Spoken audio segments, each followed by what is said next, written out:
My name is Walter Mace, and I am 76 years old. If you asked me 10 years ago what I thought the end of my life would look like, I would have described something quiet, dignified, a modest house with a porch swing, a mug of tea cooling beside me, maybe a newspaper folded on my lap. I imagined visits from my son, the occasional meal shared, a grandchild's laughter drifting in from the yard.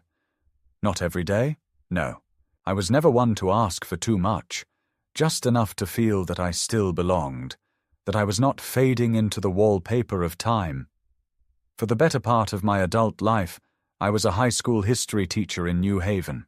I taught generations of students about the rise and fall of empires, revolutions, treaties, wars both great and foolish. My wife Helen used to say I had a way of making dusty dates come alive, that when I spoke of Gettysburg or Normandy, you could almost smell the gunpowder. I loved my work, not because of the curriculum, but because of the chance to shape something lasting in the minds of teenagers who mostly thought history didn't matter. I retired at 71, a little later than most. I stayed as long as they let me. When the principal shook my hand at the farewell gathering, I remember thinking, that's it. I've stepped out of the story. Helen died a year later. Stroke. Sudden. 1 minute she was humming in the kitchen, peeling carrots for soup. The next I was calling 911 with shaking fingers and her head resting in my lap, her eyes distant like she'd already seen something she couldn't explain. We'd been married 48 years. She was my compass, my conversation, my rhythm. The silence after her was not merely quiet, it was the loudest thing I had ever heard. Her absence settled over the house like dust in unused rooms. I moved through the days performing the choreography of the living. Eat, clean, sleep, repeat, without much sense of why. Our son, Theodore, Ted, as he prefers now, lives about 20 minutes away, in a newer part of town. He works in IT, always glued to a laptop or some blinking server. His wife, Sarah, is a dental hygienist and runs half the community events at their kids' school. They're busy people. That's what they always said when I called. We're just so busy, Dad. In the beginning, after Helen passed, they'd drop by once a week, then once every 2, then birthdays, then not even that. I'd leave voicemails. Ted, I just made that pear cobbler you used to like. Or, the news says we might get snow. Make sure the kids have warm coats. Sometimes he'd text back. Most times he wouldn't. Still, I didn't complain. I didn't want to be a burden. I've always believed that parents should not weigh down their children with expectations. That's what Helen and I agreed on. We saved, we paid off the house, we left everything tidy. But grief has a way of stretching time. One winter bled into another. I began to forget the taste of conversation. Some days I wouldn't speak a word until I said good night to Helen's photo on the mantel. I told myself I was fine. I was safe, warm, fed. I still had my books, my memories, but if I'm honest, I was afraid. Afraid that I was becoming invisible, that the world was slowly folding me away like a letter no one meant to send. Then, one day last spring, Ted showed up unexpectedly. He stood in the doorway, tall in his trench coat, a rare seriousness in his eyes. Dad, he said, we need to talk. I remember the way my heart lifted just seeing him there. For a moment, I believed maybe he had come to invite me over for dinner, or that he'd found old photo albums he wanted help organizing. Instead, he sat me down and told me that he and Sarah had been talking, and they felt it was time for me to transition. That was the word he used, like I was some corporate project moving into phase 2. You shouldn't be alone anymore, he said, his tone rehearsed but firm. We worry. The house is too big. What if you fall? What if you forget the stove? What if something happens and no one finds you for days? I opened my mouth to protest, but something in his expression stopped me. There was no cruelty, but no softness either, just efficiency. "We want you to come stay with us," he continued. "You'll have your own room, your own bathroom. We've already cleared out the back study. You'll be part of our household. We'll take care of everything." I didn't know what to say. I didn't want to be taken care of. I wasn't helpless. My knees hurt, sure, and my hearing wasn't what it once was, but I still paid my bills, cooked my meals, remembered all my passwords. But I saw how much Ted had prepared this pitch. He must have gone over it in his mind 12 times before knocking on my door, and something in me, some lonely, tired part, wanted to believe it was real, that maybe he was trying to bridge the distance between us. So I nodded. I said yes. Ted smiled, relieved. He told me we'd move my things next weekend, just the essentials. "We'll sell the house later," he said. "No rush. One thing at a time." I remember standing at the window after he left, watching his car pull away, wondering whether I had just been rescued or recruited. I tried to push that thought away. This was a new chapter. Maybe, just maybe, we would become a family again. Maybe Ted had finally remembered that I was still here. What I didn't know then was that care can wear many faces, and not all of them are kind. The move happened quickly. Ted arrived that Saturday with a rented van and a pair of movers he'd hired from a local service. "Let's keep it efficient," he said, clapping his hands as if overseeing a business operation. He brought a checklist. My favorite recliner, a few clothes, my medication, 2 boxes of books, and Helen's photo from the mantel. "You won't need the rest," he assured me.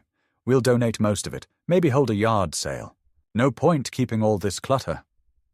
I stood in the middle of the living room I had once painted with my wife, the same room where we spent New Year's night sipping tea and watching fireworks from the window, and I nodded as they dismantled our life, piece by piece. The movers were swift. Within 2 hours, the house was nearly bare. As they wheeled out Helen's old armchair, her reading throne, she used to call it, I felt a pang I couldn't name.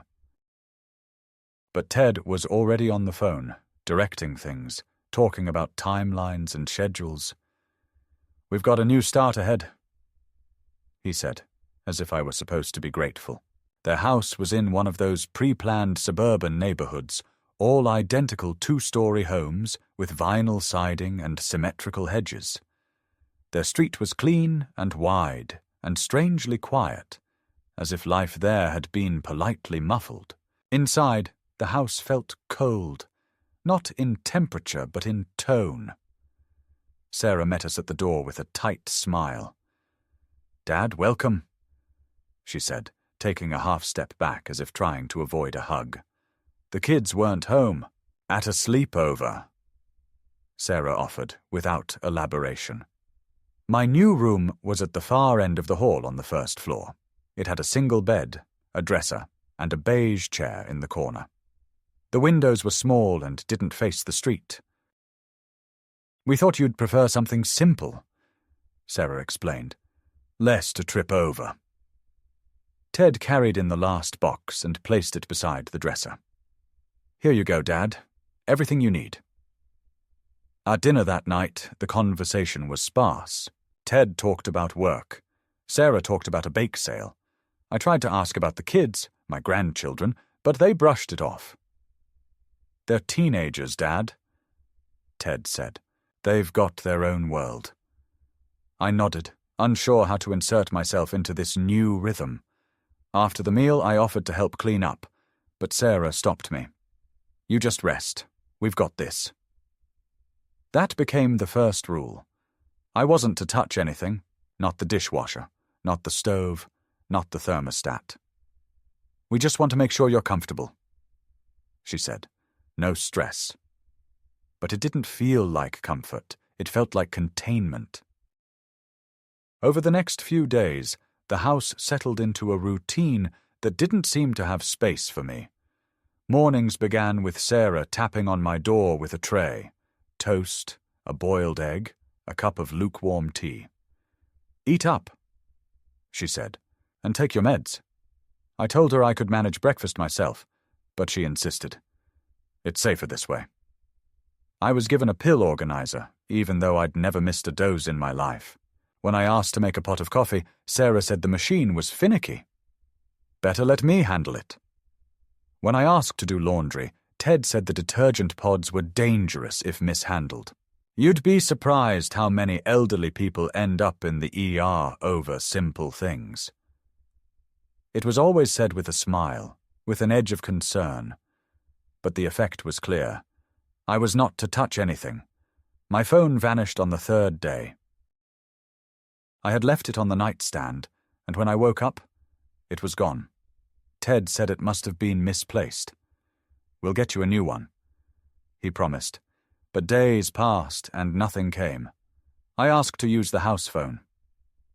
Sarah hesitated. "We're trying to keep things quiet," she said. "The landline's mostly for emergencies." I realized then I hadn't heard a single ring since I arrived. I hadn't spoken to anyone outside the house. The television in the living room was locked on a streaming platform I didn't recognize. My favorite news channel wasn't available. I asked about it. Ted said he'd look into it. He never did. Small things began to shift in unsettling ways. One morning, I found the front door locked from the inside with a new digital code pad. When I asked about it, Sarah explained it was for safety.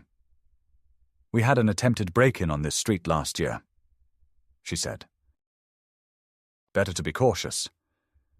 I wasn't given the code. When I tried to open a window in my room for some fresh air, I found it screwed shut. "Allergies," Sarah said. "There's a lot of pollen this time of year." My walks, once a daily ritual, were now discouraged. "The sidewalk's uneven," Ted warned. "You don't want to fall.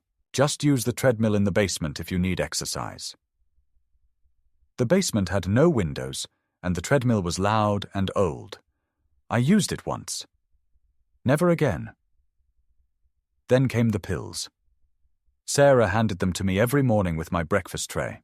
One was my regular heart medication. I recognized that. The others were new. She called them supplements and said the doctor recommended them. Memory support, joint relief, blood circulation. All natural, she assured me. But they made me drowsy. My thoughts became slower. My hands shook slightly. I began losing track of time. Some afternoons I'd wake up from a nap I didn't remember deciding to take, the daylight already fading from the windows. Once I asked Sarah for the names of the pills. She told me not to worry. "Trust us. We're doing what's best for you." That phrase, "what's best for you," became their chorus. When I asked why I couldn't have my own key to the house, it was, "What's best for you?"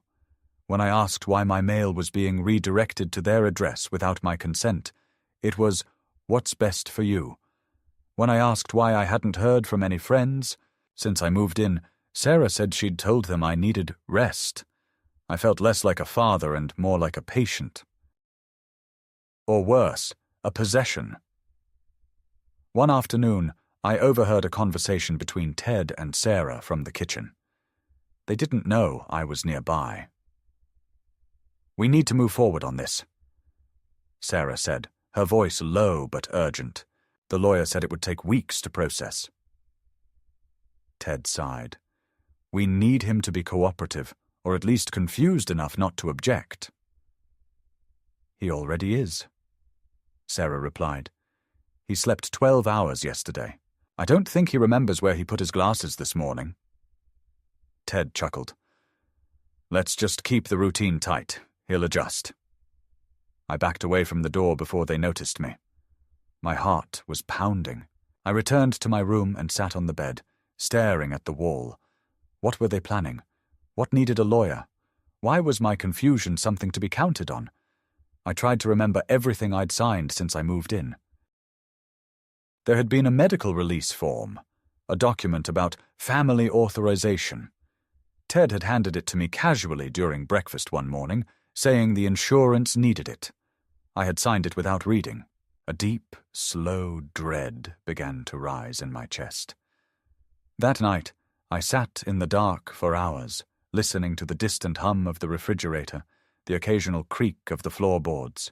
I realized I was trapped, not with chains or locks, but with politeness, with benevolent control disguised as care. And whatever kindness they once had for me had been replaced with procedure, like I was a task on a to-do list that kept getting more urgent. I didn't yet know what they were trying to take, but I knew they weren't giving anything in return. The true change came gradually, like water rising in a sealed room. At first it was in the way Sarah began speaking to me, more slowly as though I had trouble understanding, and with a tone usually reserved for restless children or pets being coaxed into obedience. "Walter, sweetie, let's not forget to take our pills, okay? That's a good boy." I remember the first time she called me that, a good boy. I stood there in the hallway, holding the glass of water she'd given me, stunned, half laughing out of disbelief. But she didn't notice, or she didn't care. She had already turned her back to me, flipping through her planner, already off to the next item on her mental list. Ted wasn't any better. He spoke to me less and less, and when he did, it was always to correct or redirect. "Don't touch that. Don't go in there. You don't need to worry about that, Dad." And then came the forms. One Tuesday morning, he appeared at my bedroom door holding a clipboard. "Hey, Dad," he said in that upbeat, artificially casual tone that always meant something unpleasant was coming. "There are a few things we need to take care of for insurance and your finances. Nothing serious, just some standard paperwork. Legal housekeeping." I was sitting in my chair by the window, reading one of my old paperbacks. My reading glasses fogged slightly from the cup of tea resting on my knee. I looked up and saw the way he held the pen, already clicked, poised, the line of his jaw tight with anticipation. I reached for the clipboard, feeling uneasy. The text was small, and my eyes strained. "What's this one?" I asked, pointing to a paragraph marked with a highlighted sticker. "Oh, that's just a limited power of attorney," Ted said. "It lets me handle some of your financial stuff in case something happens. Banks are really picky these days. You know how it is."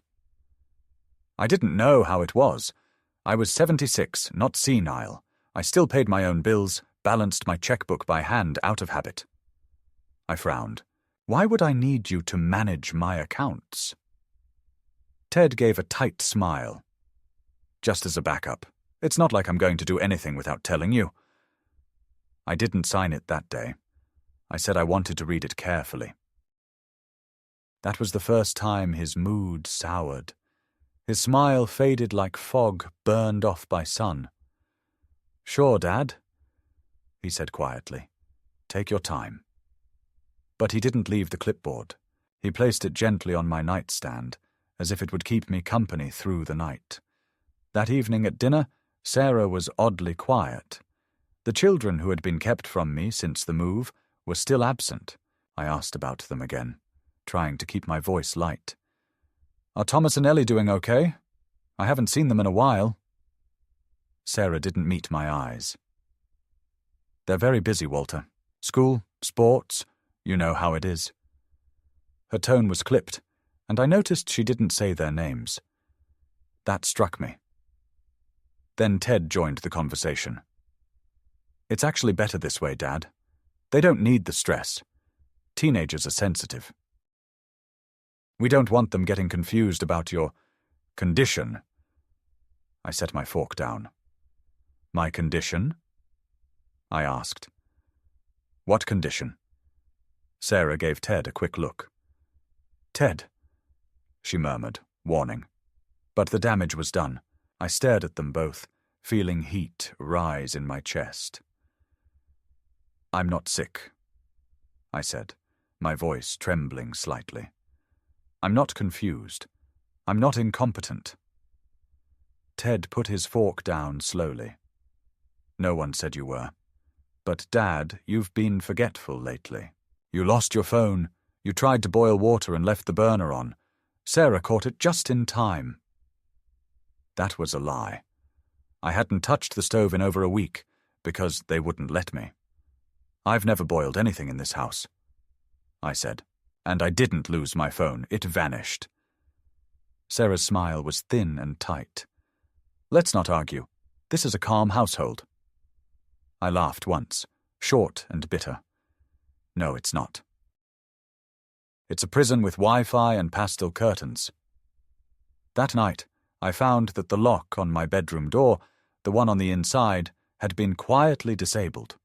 I tried it after I shut the door. The knob turned freely. There was no resistance, no catch. I examined the edge with a flashlight and saw the screws had been removed, the latch hole left hollow.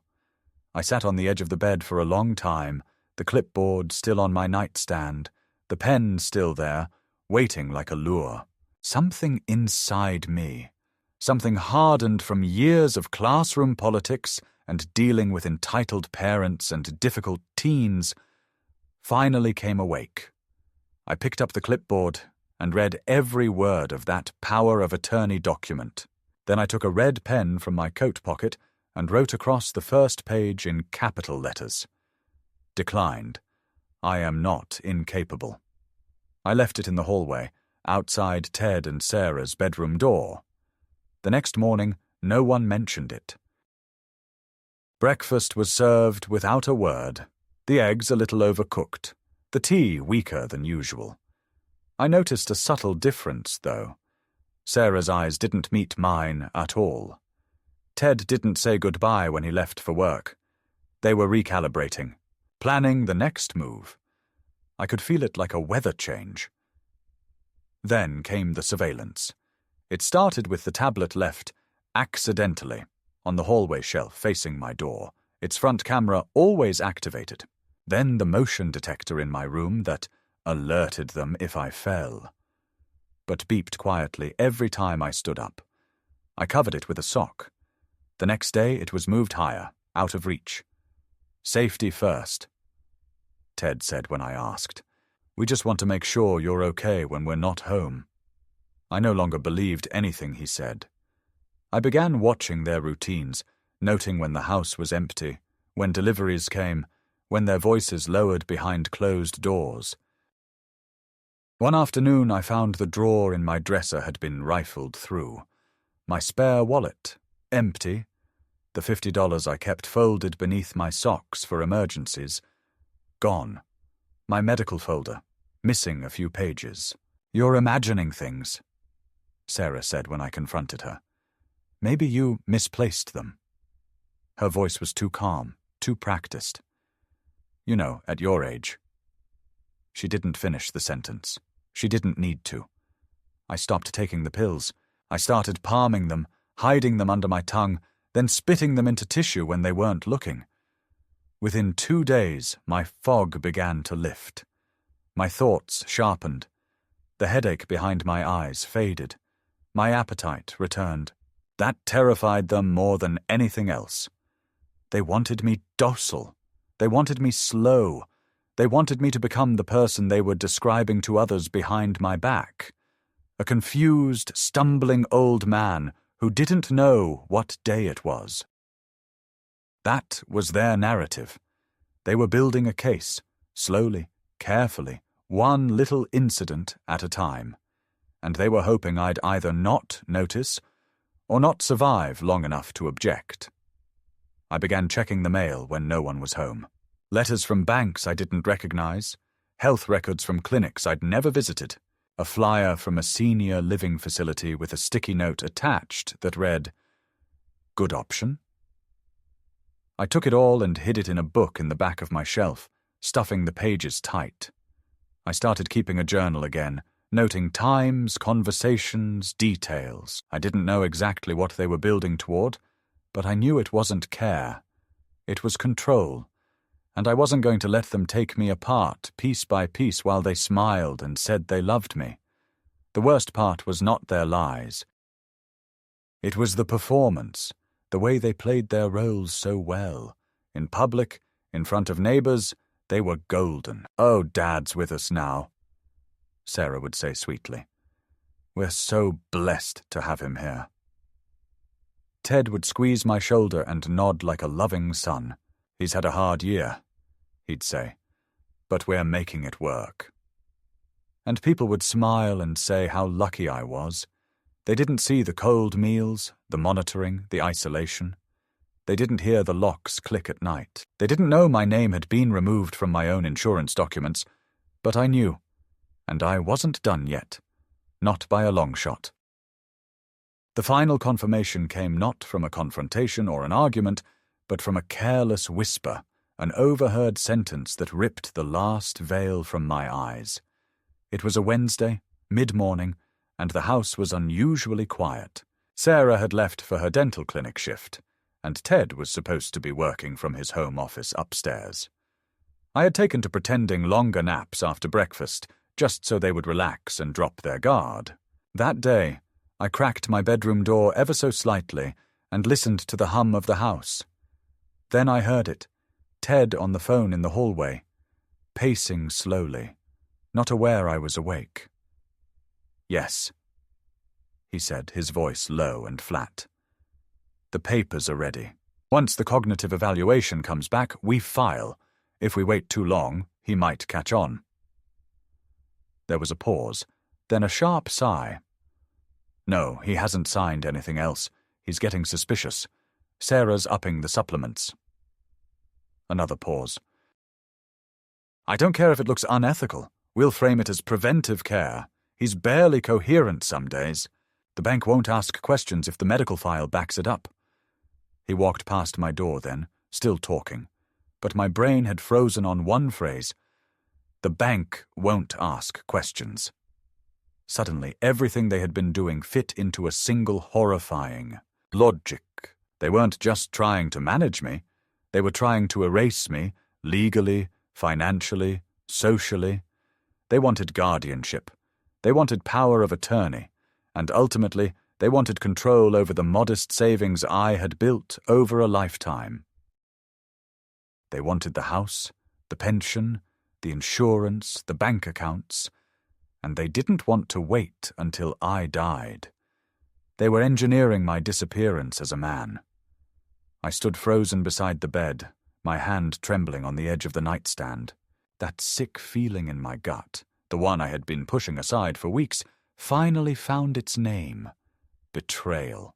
Not just negligence or insensitivity, but a calculated dismantling of my autonomy, orchestrated by the one person I once rocked to sleep, the boy I taught to ride a bike, who sat at my dinner table every night for 18 years. My own son. I didn't cry. I didn't shout. I went into the bathroom and stared at my reflection in the mirror for what felt like hours. The face staring back at me looked older than I remembered, more sunken around the eyes, thinner at the neck. But it was still mine, still aware, still thinking. And that mattered. If I was still lucid, I could act, I could fight, but I couldn't make mistakes. One wrong move, and they would accelerate the process. One show of rage, one outburst, and it would be recorded, weaponized, added to their growing narrative of decline. I had to play the part they wrote for me while writing a different story in secret. I began planning my exit like a man planning an escape from a soft, well-decorated prison. I knew I needed documents, my ID, my insurance info, my bank records, but Sarah kept those locked in a filing cabinet in the office. I also needed cash. They had taken my debit card, claiming it was lost in the move, and that they'd order a new one soon. I had to find a way to access my accounts before they could lock me out completely. I remembered I had added Ted as a limited user years ago when he helped me manage some online bills. An innocent decision then, a fatal one now. My only hope was that I still had access before they filed their petition. On Thursday, Sarah left for a shopping run, and Ted went out for a networking breakfast. I watched them leave through the slit in the blinds. I waited 10 minutes, then moved. I went straight to the office, found the cabinet, and pried open the top drawer. The keys were tucked into a small dish by the desk. I sorted quickly. Passport, social security card, old tax forms, insurance paperwork. I found my birth certificate and marriage license. Everything was there, perfectly ordered. That scared me more than if things had been missing. They were preparing, assembling a dossier. They wanted every piece of my identity, and soon they would claim it was theirs to manage. I tucked the most important documents into the waistband of my pants and covered them with my shirt.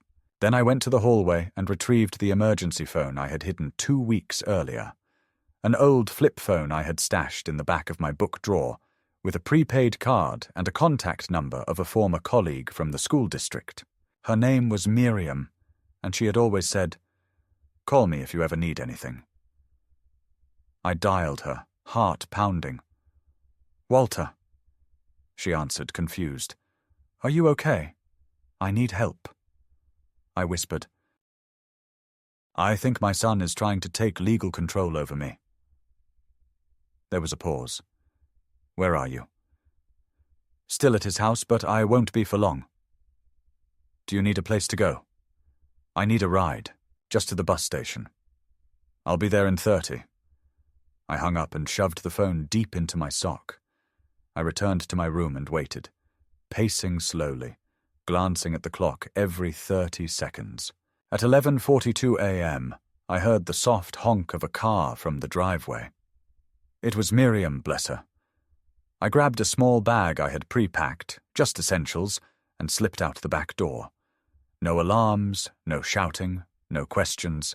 I got into her car and didn't look back. She drove me to the station in silence, except for a brief question. "Do you have money?" I nodded, though I didn't. Not yet.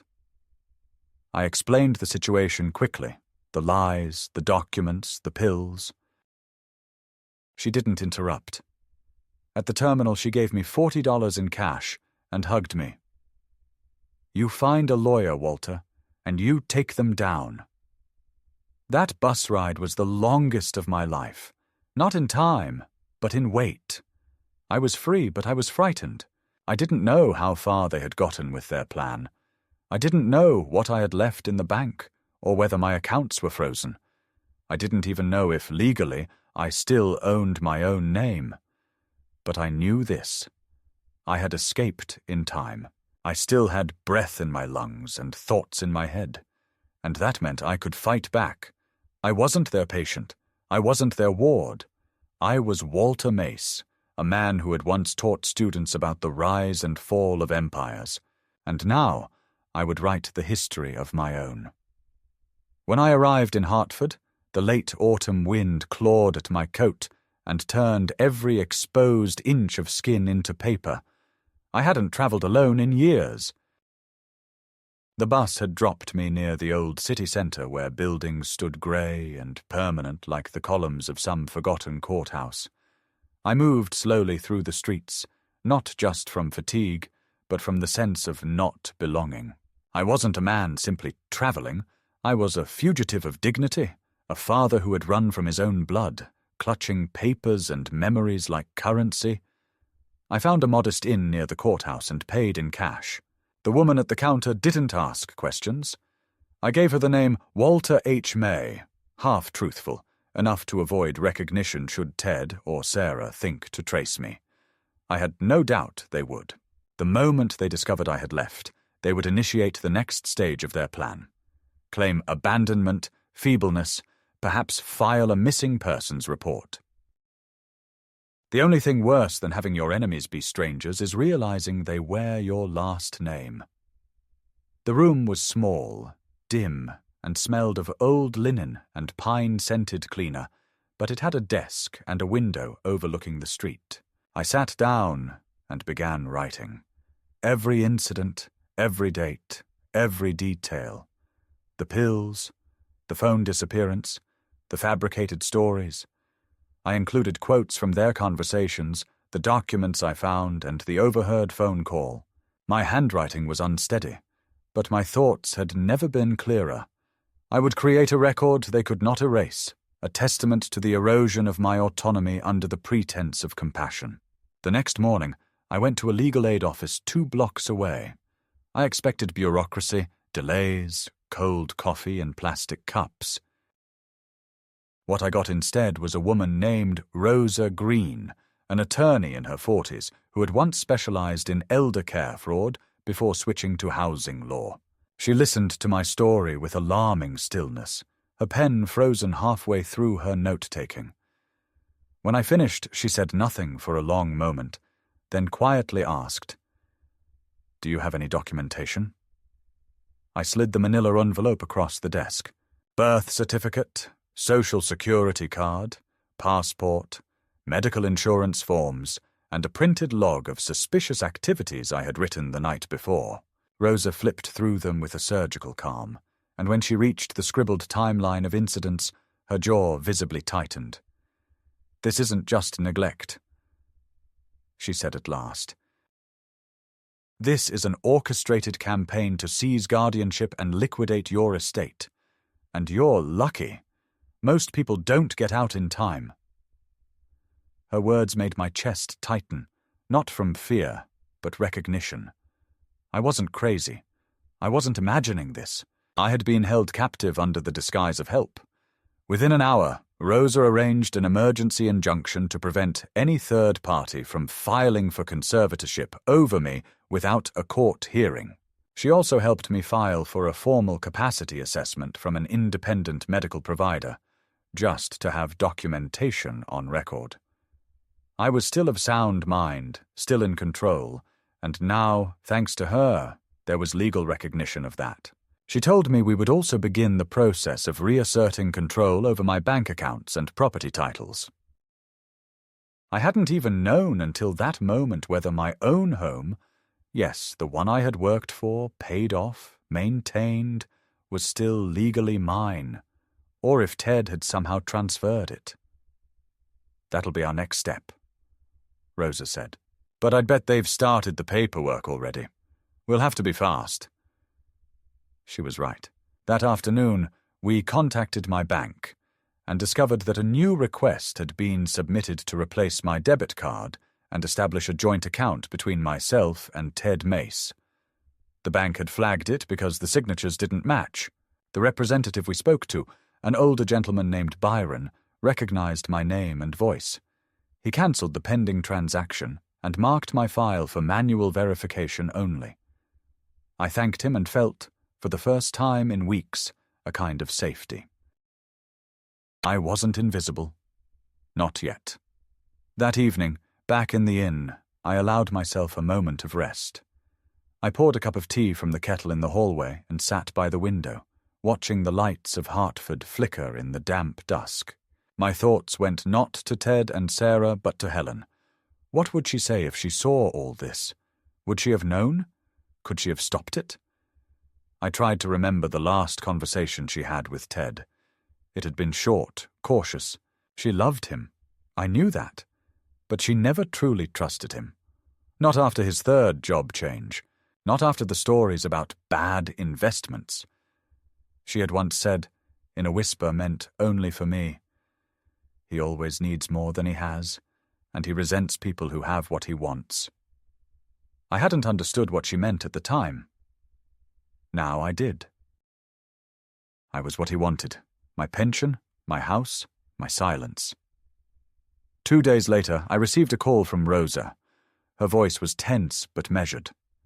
"They filed for emergency guardianship this morning," she said. "Claimed you were a danger to yourself, that you wandered off, that you're in the early stages of cognitive decline. They used pharmacy records, likely your prescriptions, and a fabricated medical note from a clinic that doesn't exist." I felt the world narrow into a small, breathless tunnel. "Can they do that?" I asked, my throat dry. "They can try," Rosa replied, "but now they have a real fight on their hands." We filed a formal counterclaim and submitted documentation proving my capacity, location, and medical independence. Rosa also requested an ethics review against the notary who signed the false documents. What stunned me most was the speed with which Ted and Sarah had moved. It had been less than a week since I fled, and already they were trying to legally erase me. I felt a strange sensation, not grief, not rage, but exposure. The kind you feel when you realize the enemy had been rehearsing while you were still learning the rules. The next part of our plan was to secure my assets. Rosa arranged a forensic review of my property title. We found that Ted had submitted a transfer of interest form for my house in my hometown. He had claimed I was no longer residing at the property and that it was in the family's interest to assume ownership to prevent decay and mismanagement. He had attached a signed letter from me, dated during a time I was heavily medicated. My signature was shaky, but real. "We can challenge this," Rosa said, "but we'll need witnesses. Someone who can confirm your state at that time." I gave her the name of Miriam and a neighbor named Paul who had stopped by the house during my stay with Ted and Sarah. They remembered the look in my eyes. They remembered how I shuffled when I used to walk with a straight spine. They agreed to testify. What followed was 2 weeks of filings, affidavits, and medical appointments. I visited a psychiatrist and a neurologist, both of whom conducted full cognitive evaluations. Their findings were unequivocal. No signs of dementia, no memory impairment, no indications of incompetency.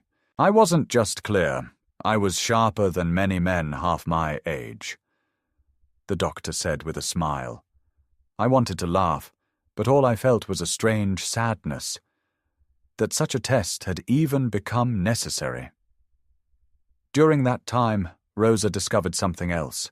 Ted had emptied a small joint investment account that Helen and I had opened decades ago, a fund meant for college expenses for future grandchildren. The amount wasn't large, just over $12,000, but it was enough to reveal intent. He had named himself as a legal guardian and withdrawn the funds under family necessity. That documentation, coupled with his attempt to declare me incapacitated, formed a pattern, a clear, traceable strategy to isolate, control, and ultimately dispossess. We gathered it all into a single case file, a thick folder filled with timelines, statements, emails, financial records, and medical testimony. Rosa called it the Shield File. "Because," she said, "it may be the only thing that stands between you and total erasure." That phrase stuck with me. I kept the folder by my bed. I read it like scripture before sleep, not because I needed the details, I lived them, but because it reminded me I had survived them. The final escalation came when Ted called my prepaid phone. It had been silent for days. I nearly didn't answer. But curiosity won. I pressed the green button. "Dad?" His voice was light, uncertain. "Where are you?" I said nothing. "We're worried." He continued. "You left without saying anything. We've been trying to help you. We're filing some things, but it's just for your protection." I exhaled, long and slow. "I know what you're doing," I said, my voice colder than I expected. "I know about the documents, the drugs, the accounts, and I'm not coming back." There was silence. Then his voice sharpened. "You're making a mistake. You need help." "No," I said. "You need to stop." He hung up. That night, I didn't sleep. But I wasn't afraid. I knew the next step would be court, and this time, I would be ready.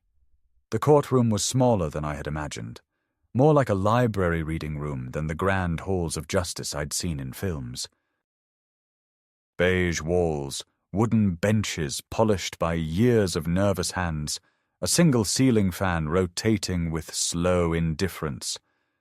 My shoes squeaked slightly on the tile as I was led to the table where Rosa sat, her notes spread before her in precise stacks.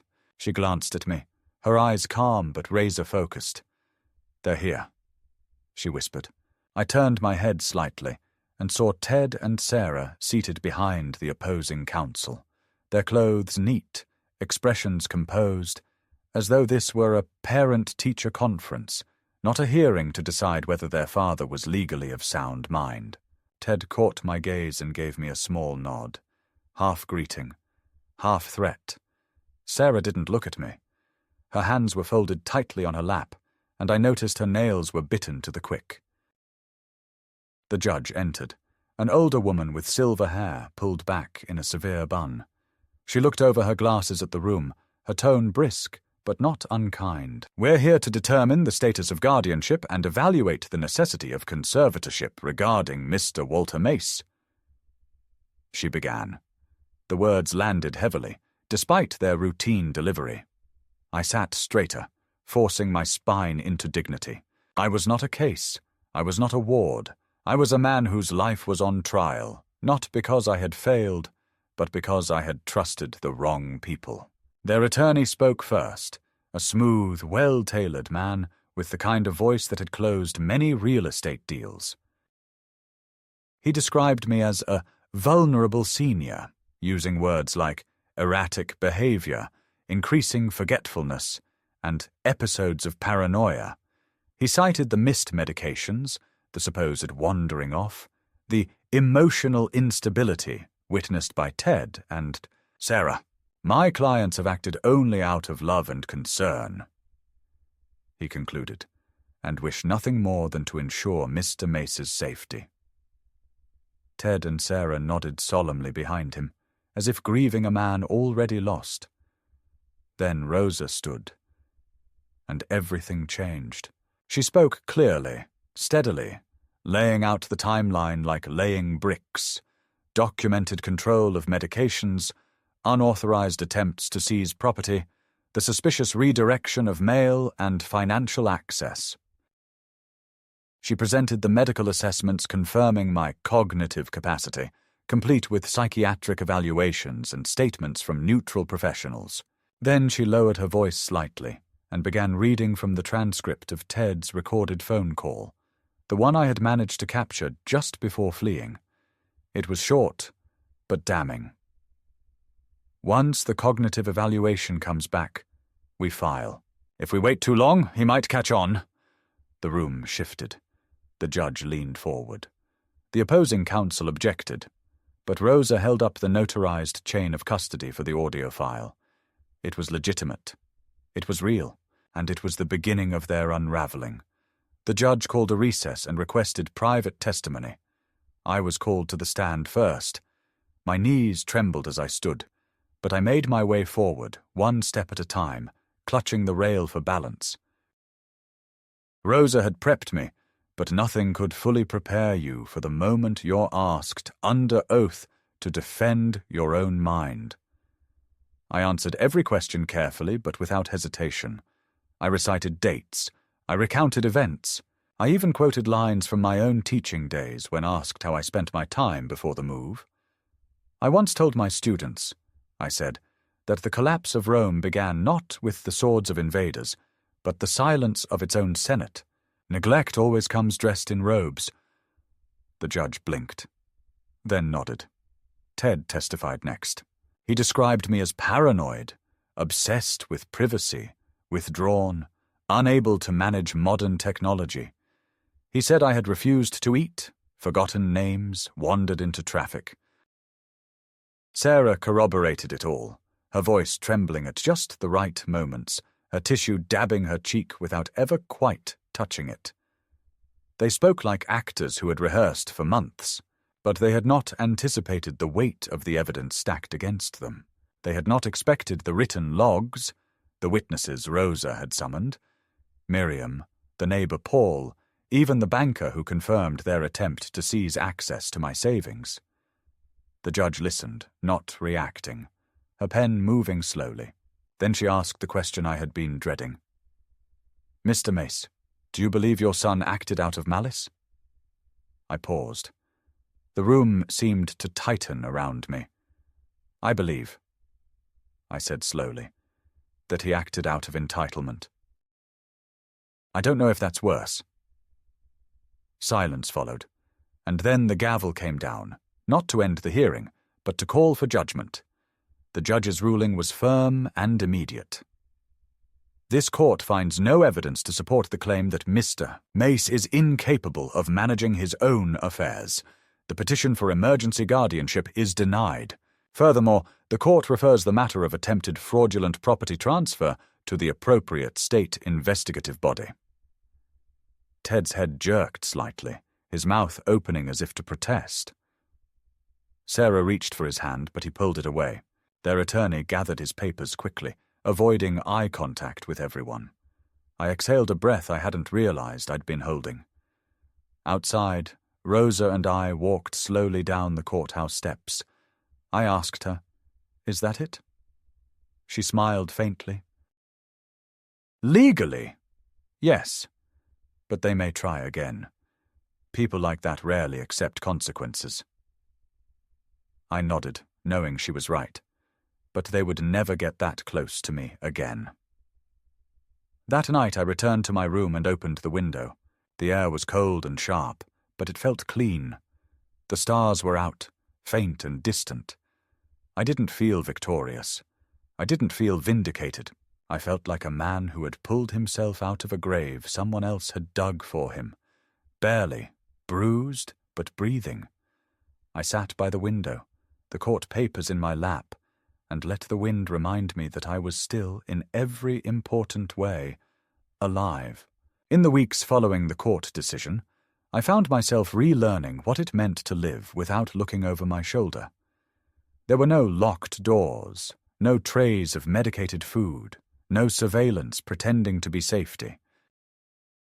I rented a modest one-bedroom apartment in a quiet town near the coast, not far from where Helen and I once vacationed during the early years of our marriage. It's not a glamorous place. The carpet is thin, and the windows rattle when it rains. But I have a key that only I carry, and a stove I can turn on without permission. That, to me, is freedom now.